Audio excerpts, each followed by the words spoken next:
सौभाग्यशाली तोता। बहुत समय पहले की बात है। एक छोटे से गांव के पास एक सुंदर जंगल था।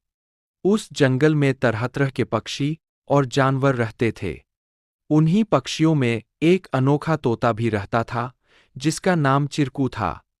चिरकू को लोग सौभाग्यशाली तोता के नाम से जानते थे, क्योंकि जहां भी वह जाता, वहां कोई न कोई चमत्कार हो जाता या किसी की किस्मत बदल जाती। गांव के लोग मानते थे कि अगर चिरकू उनके घर आ जाए, तो उनके जीवन में सुख और समृद्धि आ जाती है।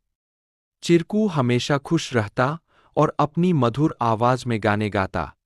लोग उसे फल और अनाज खिलाते और उसकी भलाई की कामना करते थे। चिरकू भी गांव के लोगों से बहुत प्यार करता था और जहां भी जाता, खुशियां बांटता। एक दिन गांव में एक गरीब किसान, जिसका नाम रघु था, बहुत परेशान था। उसकी फसलें बर्बाद हो गई थीं और उसके पास खाने को भी कुछ नहीं था। वह दिन-रात मेहनत करता, लेकिन किस्मत उसका साथ नहीं दे रही थी। एक दिन रघु ने गांव के लोगों से चिरकू के बारे में सुना और सोचा कि शायद यह सौभाग्यशाली तोता उसकी भी मदद कर सकता है। रघु ने तय किया कि वह चिरकू से मिलकर अपनी किस्मत बदलने की विनती करेगा। अगले दिन वह जंगल की ओर चल पड़ा और चिरकू को खोजने लगा।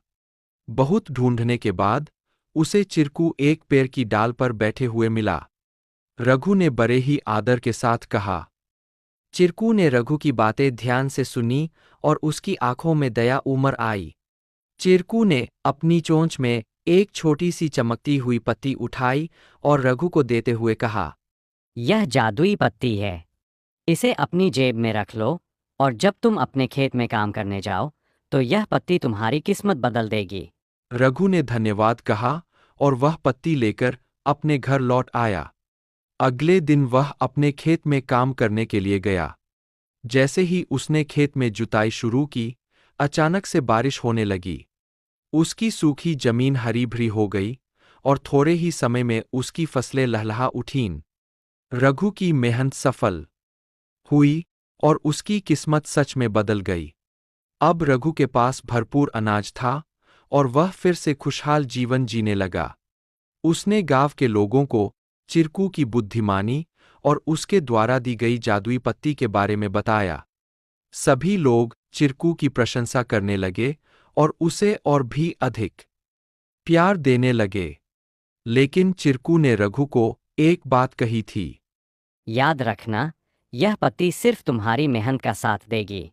अगर तुम मेहनत करना छोड़ दोगे, तो यह भी अपना जादू खो देगी।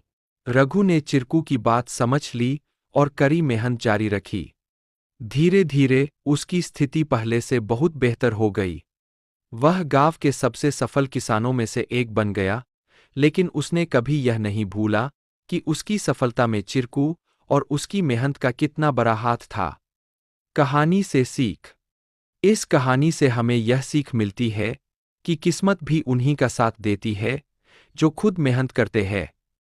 सौभाग्य और अवसर तभी काम आते हैं, जब हम अपने प्रयासों से उन्हें सही दिशा देते हैं।